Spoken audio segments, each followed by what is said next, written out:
If we humbly love like Jesus, valuing others above ourselves, not only does that create a positive culture for those around us, I think it takes a lot of pressure off of us too. Always feeling like we have to do more and be more and achieve more to keep up with the Joneses. Like we can take that pressure off and just root for other people. So what can we learn from Jesus' example of love? When he said, "Love like I have loved you," what did that look like and what can we learn?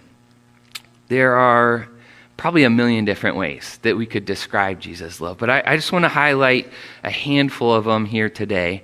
And let's start by taking ourselves back in that moment in time when he gave that command to love one another in John 13. Before they sat down and shared that meal together, what did Jesus do? He washed his disciples' feet. And that shows me that Jesus' love was a humble love.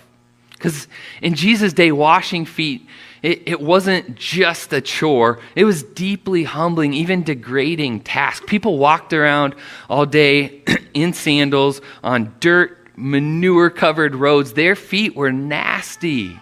And it was a common hospitality practice to wash feet, but it was reserved for the lowest servant in the household.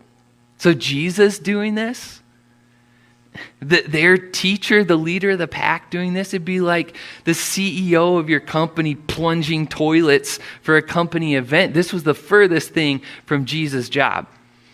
And it was even more perplexing for his disciples because our modern day notion of humility as a virtue, it wasn't a thing. Like that didn't exist in the ancient world. But Jesus, in showing this humble love, he was demonstrating his upside down kingdom. He was redefining greatness where the first are last. And if you want to be a great king, you have to be a humble servant. So to get an idea of what this humble love can look like for us, I think it's helpful to look at what Paul wrote to the Philippian church. So I'm going to read from Philippians 2. It says, "Then make my joy complete by being like-minded, having the same love, being one in spirit and of one mind. Do nothing out of selfish ambition or vain conceit. Rather, in humility, value others above yourselves, not looking to your own interests, but each of you to the interests of the others.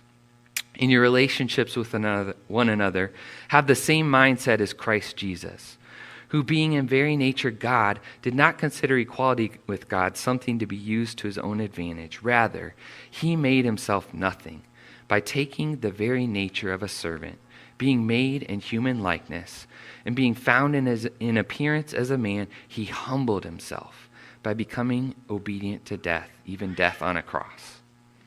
So Paul says, do nothing out of selfish ambition. Value others above yourselves.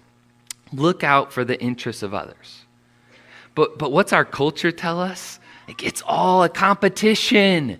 If Billy Bob over here, like he finds success in his job or his schooling or even his marriage or his parenting, it just means that you're falling behind.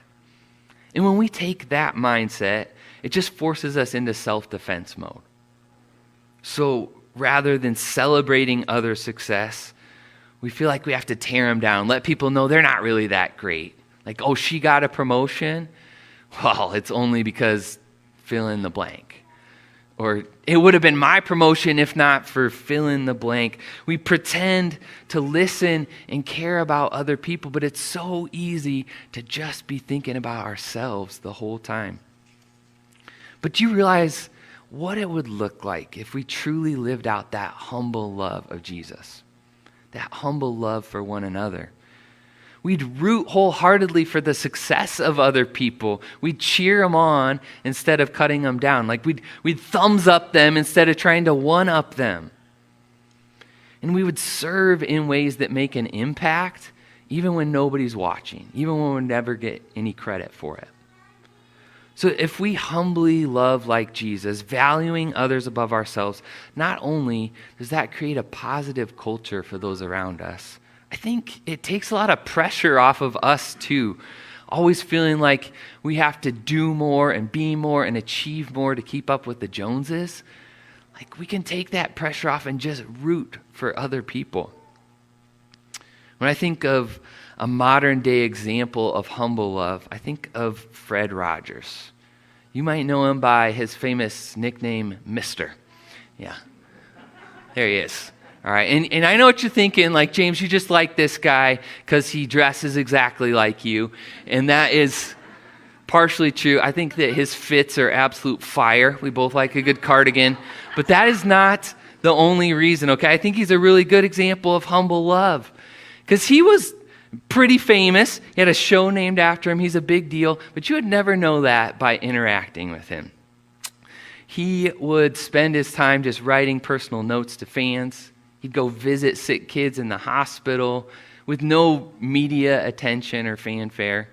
And then the way that he treated his crew, like he would take on any task, setting up for a set, cleaning up afterwards. He never considered himself above anyone else, regardless of role. Like, he just cared about other people and enriching their lives. And that to me is humble love.